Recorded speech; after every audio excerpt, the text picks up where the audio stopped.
Mokolo ya samedi le 3 mars 2018, caméra ya mbonda ebeti ekendaki kolanda honorable Pepe Mbuku député élu ya circonscription ya Mbanza-Ngungu akendaki kotala bandeko ya Croix-Rouge na tina likambo etali toilette publique oyo ayebaki kotiela bana ya Lukala na kati ya Wenze na construction ya morgue na kati ya Lukala. Asololi na bango na tina ete bandeko ya Croix-Rouge bayeba ko surveiller ba bien oyo ayebi kotiela bana ya Lukala. Honorable Pepe Mbuku azalaka na souci ya population na ye popo na ye la population d'abord. Kasi toyo kandenge honorable Pepe Mbuku eli ya circonscription ya Mbanza-Ngungu ndenge aebaki kobetisa ya ye mbonda. Mbonda ebeti! Clique.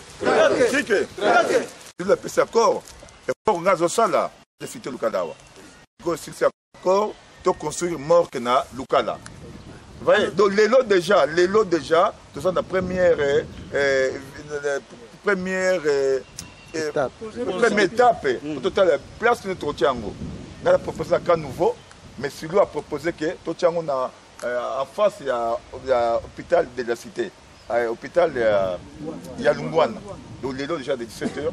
Tout ça dans la première enquête, tout ça dans le placement de Totiango. Et nous, surtout, nous faisons de mettre en disposition à Croix-Rouge. De ma part, oui. On a disposition à Croix-Rouge. Et même sécurité à Zandu, il y a parking.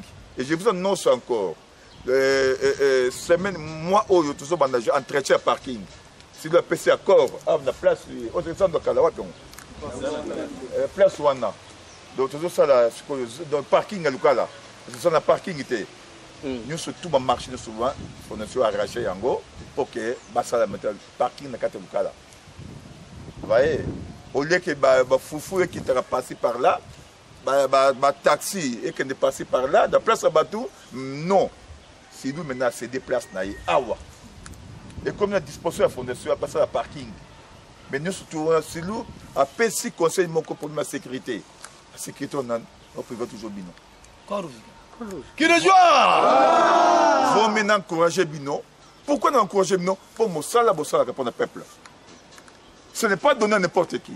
Secrétaire ya Croix-Rouge Kwilungongo akangaki monoko na yete yepe aebaki kobetisa ya yembonda. Beti!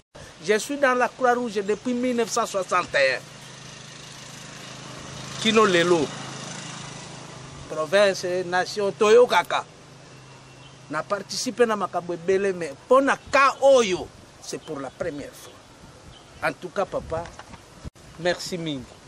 Na biso pe to uti kwilu to banda kotuna. Na biso moko to banda ko ya kotala où en sommes-nous na eloko batike la biso. En tout cas bosimba ngo maboko. Ba Croix-Rouge Lukala bango pe bayebaki kobetisa ya bango mbonda. Mbonda, yanduki! Esengo na ngai ezali penza monene po tant tozotala kaliloba na Nzambe balobaka boye ke mokolo Yesu Kristo akoya ata moko akoyeba te. Na yango tango tomoni ndeko na biso frère na biso honorable Mbuku yende totiaka motema Nzambe asungi asalili ye ayepe kotala biso vraiment toza na esengo mingi ya koleka vraiment esengo mido na yebite na kuexplica ngo ndenge nini. Merci yaya. Vraiment esengo nanga eza makasi mingi po likambo papa honorable Mbuku asaleli biso nano esalema te. Apesi biso to surveiller ba toilette ezoko bientôt bazoko inaugurer après makambo susu ezoya akopesa ngona responsabilité ya biso ba Croix-Rouge. Yango to sepela mingi en tout cas Nzambe abaxile mikolo ebele Nzambe abaxile susu pouvoir likolo abaxile su bokonzo mususu ezangi na oyo no se ya sali kati na biso au mela simba libende akende liboso na oyo no se ya sipona ti pona mama Lukala na oloba boye bango bazoseka biso bino misala bokoti ya salite ko kundaka ka bibembe me baya to simba mboka Lukala peut-être ekende liboso pona makambo susu etali biso ba mama ezaka kateke oto kundaka bibembe pola ezana makambo ebele oto sala ka neto ya toilette ezaka bibembe te to ta sécurité o etali surtout na santé ya biso moko.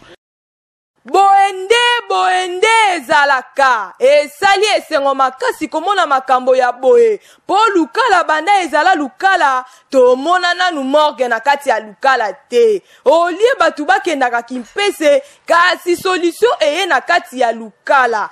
Honorable Pepe Mbuku wumela na yo mbonda ebeti